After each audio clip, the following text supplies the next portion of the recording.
covering the community, events, and people of Georgia, Carolina. This is the Means Report. Here is Brad Means.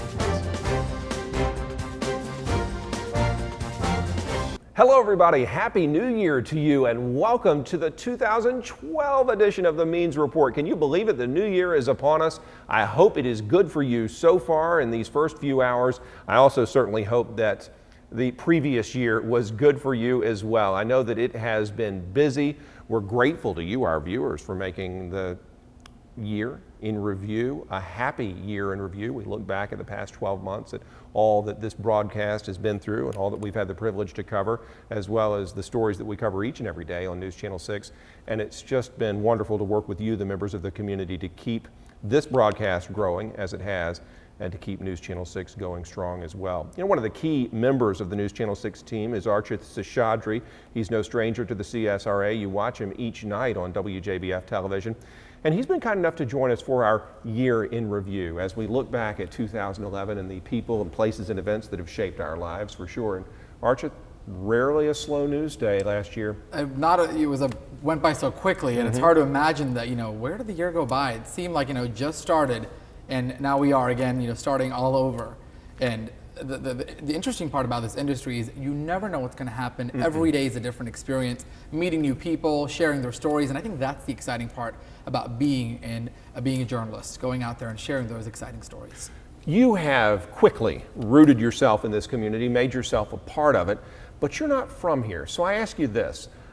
What is your perception of Georgia's second largest city from a news standpoint? Have you been surprised at how much happens here? Oh, absolutely. I mean, you always think about Augusta and you think about the Masters, and coming out here and just seeing the different types of stories in Aiken, Columbia, Richmond, McCormick, Edgefield, Burke. We have so many great communities here, people coming together and people trying out to go to the Olympics, going to Hollywood. And I think it's just, you never know what's going on here until you live here and see the warmth of the community. And it's been humbling for me as a reporter coming in. I grew up in Atlanta, but coming nearby to Augusta, it's a completely different experience, but something that I've definitely cherished and enjoyed, helping keep our viewers informed about what's going on in the CSRA. Well, we're so glad you're part of this team, and I promise you folks, Archith has been hard at work looking back at the year in review and highlighting some of the stories that were key parts of our lives in 2011. 2011 kicked off with a snowstorm. The wintry weather kept drivers off the roads as city workers shoveled snow and salted roads. Kids across the Garden City enjoyed a day off from school to play, but the city spent the day cleaning up, spending nearly $30,000. In February, students at the Medical College of Georgia said goodbye to the old name and welcomed a new one, Georgia Health Sciences University. The price tag, $3 million. I enrolled at the Medical College of Georgia, and I will be graduating from Georgia Health Sciences University. It just seems kind of weird that the school I came to, name-wise, won't be the same school I leave. Also this month, Richmond County School Superintendent Dr. Frank Robertson undergoes emergency brain surgery. On to March, where Richmond County cops arrest drug and gun dealers as part of Operation Fox Hunt, an undercover operation that captured nearly 70 crooks and removed 200 illegal guns off the street. April in Augusta can only mean one thing, the Masters. And this year, along with the usual traffic, massive storms took out some of the iconic magnolia trees, and the tournament emerged with a surprise winner, Charles Schwartzel. It's a dream for me. It's obviously the highlight in my golfing career by a long way, and I always thought if there was one that I would win, it would be this one. There was no maybe for the opening of the new Judicial Center. It opened its doors in May to serve justice. The $60 million project houses 16 courtrooms.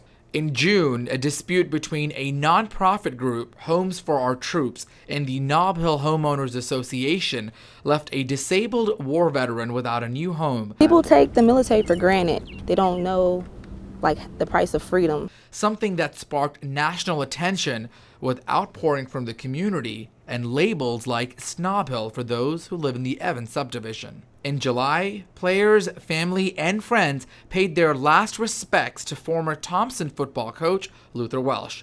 Welsh had more than 300 career wins and 3 state championships to his list of accolades. The Salvation Army's Kroc Center opens its doors in August. The community raised $25 million for the 100,000 square foot facility that boasts a fitness center and performance hall. Also in August, City Administrator Fred Russell found himself in hot water for approving more than $350,000 in raises for 40 city employees, something that nearly cost him his job. In September, Bridgestone announces 850 new jobs with a plan to expand its Aiken tire facility. October marks the end of an era for Television Park.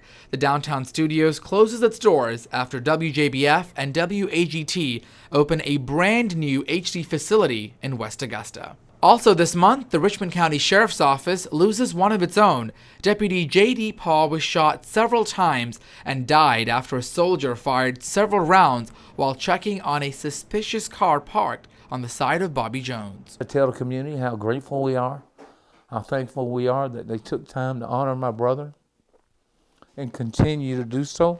The GBI is called in to investigate a post-game fight between Warren County and Hancock Central that sends Warren County's football coach to the hospital and the case to a grand jury. And we end October on a musical note. Hometown band Lady Antebellum gets a stage named in their honor with the opening of Columbia County's new amphitheater. Now to November, the beating death of an inmate at the Augusta Youth Development Campus marks the first homicide at any state YDC facility. It prompts an investigation by the Department of Juvenile Justice and the GBI, resulting in several firings. Also in November, wholesale giant Costco opens its Augusta location, hiring 100 locally. December kicks off with a win for the Burke County Bears, the school taking home its first football state championship trophy. Also this month, jurors find Columbia County Commissioner Scott Dean guilty on 2 counts of child molestation. He could face up to 40 years in prison and will find out his fate in January. People in Grovetown are given the green light to buy alcohol on Sundays for the first time after voters approve it. After a year and a half of service to Dallas, American Eagle announces its departure from Augusta Regional. Its last flight will be on January 31st. And closing out 2011, another police officer killed in the line of duty. Scotty Richardson was shot dead during a routine traffic stop in Aiken. Oh boy, Archith, and we remember Scotty Richardson during this broadcast. We remember J.D. Paul, and my goodness, we certainly could have done without that, just trying to get out of the year on a peaceful note, but it was not to be, was it? Absolutely not. It's scary to see the people that put their lives at risk for us are, in jeopardy every day protecting us. Unfortunately, a sad way to end the year, but lots of other human interest stories, great stories this year, where the community came in, like the Nob Hill, the controversy there with the veteran. So there was it was a mixed reaction, a lot of opening new buildings. The Costco, I know Jenny's a big fan. And she loves the Costco, yeah. She was front and center for the grand opening, I remember that.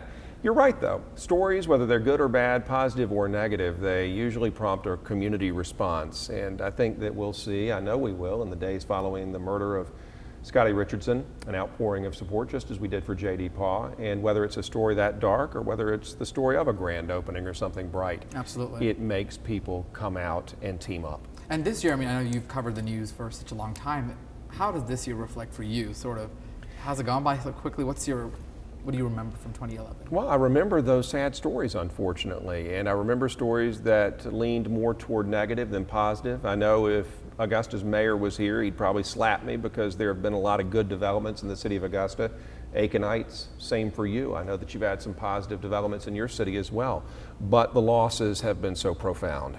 And that's what's ingrained in my memory as we enter the new year. And so I'm hoping that we can learn from what's happened, that we can mourn and pay respects, but that we can probably try to sprinkle some more positive news in the new year. Absolutely, and it's one of those things, time goes by quickly, so it's, people have New Year's resolutions, but I think the important thing is to really cherish that time with family, friends, and every day really we are making news, we're creating a piece of history to take back, and it's surreal to see how quickly the year went by and all the different types of things that we covered. I know Extreme Makeover has gone, it just seemed like a couple of months ago, and that's been more than a year now. Well, it doesn't. We look at a 5-minute and 20-second recap of the year, and we see events that feel like they just happened 2 seconds ago. Absolutely, and it's exciting when I go back through this list and just see, oh, I remember doing the story, or remembering, oh, I remember one of my coworkers covering the story. Oh, and yeah. now seeing it so quickly, it's just like, wow, that doesn't seem like it happened that long ago, but it goes by fast, and it's crazy, and we get to do it all over again in 2012.